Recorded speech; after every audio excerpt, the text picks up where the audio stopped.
ya anak-anak, bagaimana kabarnya semuanya hari ini? Sebelum dimulai, kita cek dulu tempatnya bersih atau tidak. Kita bersihkan dulu kalau masih kotor ya. Alhamdulillah kelihatannya semua bersih. Kita lanjut berdoa bersama. Berdoa dimulai.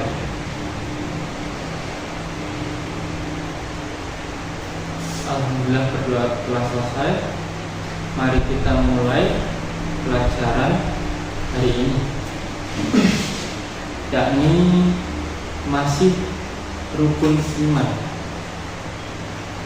Ada yang masih ingat kemarin rukun iman yang kedua? Ya, ini betul. Rukun iman yang kedua adalah iman kepada malaikat-malaikat Allah.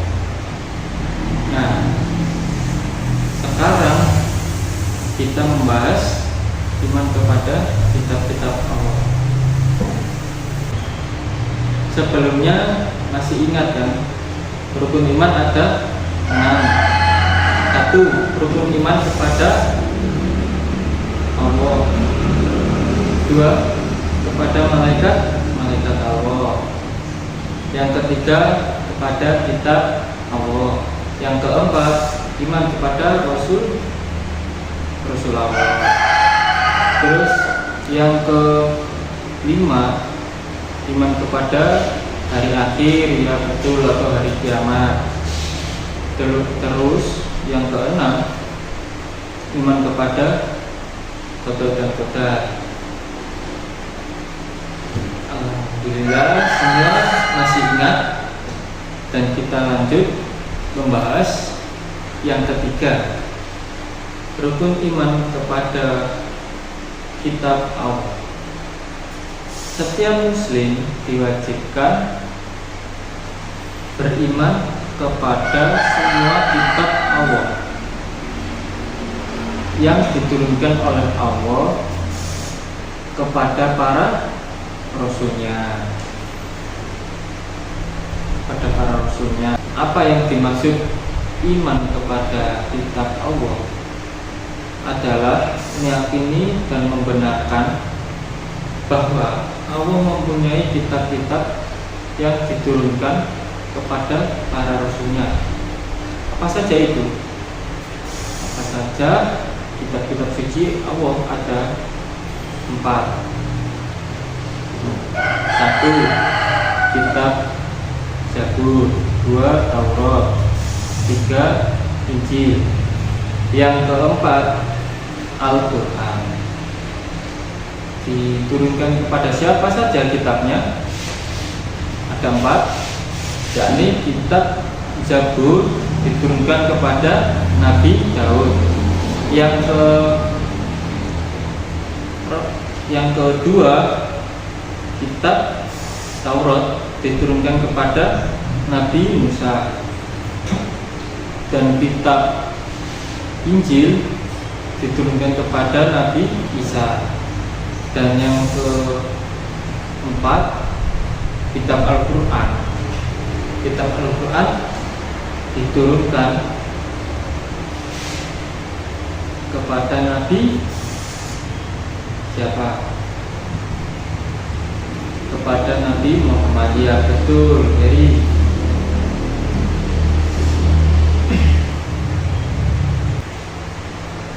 di 4 kitab ini, mana yang kita jadikan pedoman? Di 4 kitab ini,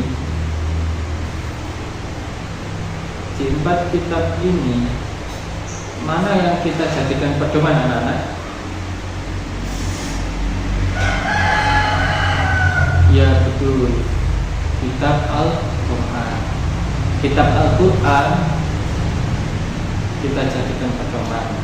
Dan kenapa yang hanya menjadi pedoman kita hanya Al-Quran,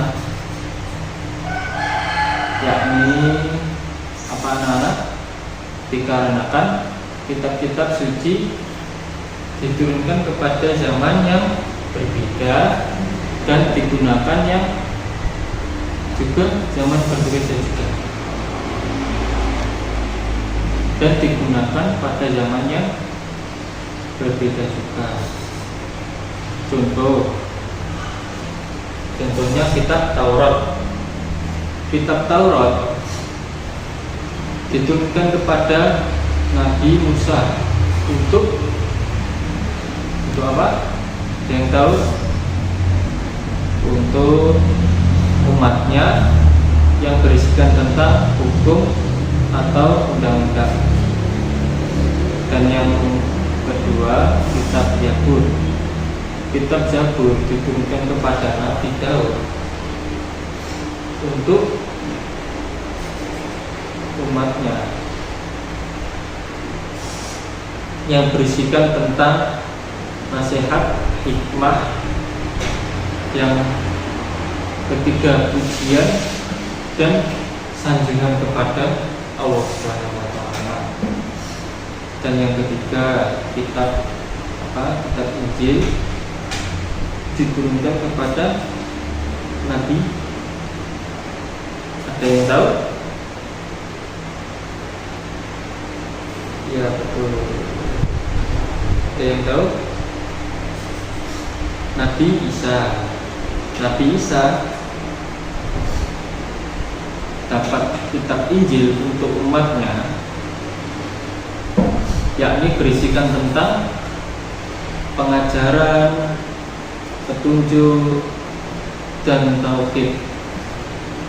Dan yang terakhir, kitab Al-Quran diturunkan kepada Nabi Muhammad untuk umatnya guna membenarkan kitab sebelumnya dan mencakup semua isinya, yakni isinya yang dimaksud apa?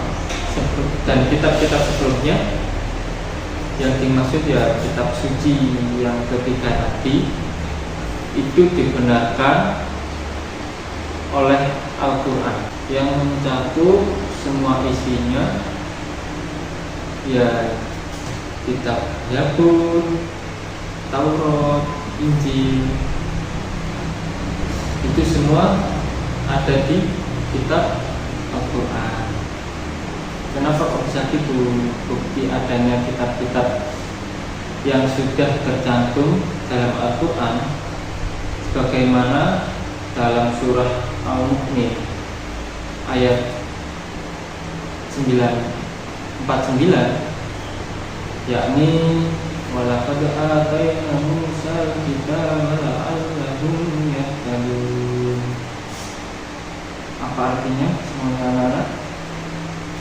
Sungguh kami benar-benar telah menganugerahkan kitab apa? Kepada Nabi Musa. Yang tahu?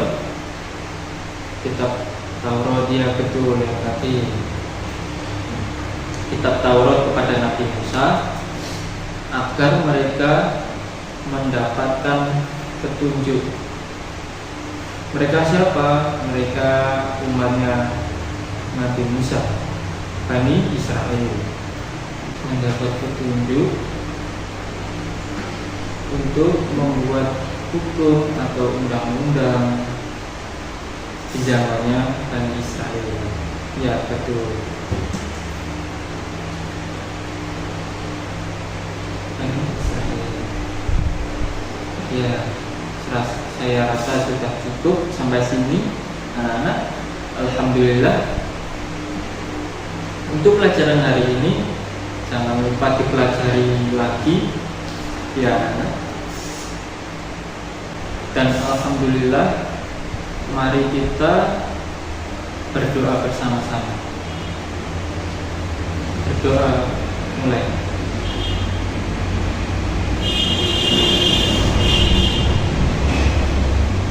Assalamualaikum warahmatullahi wabarakatuh.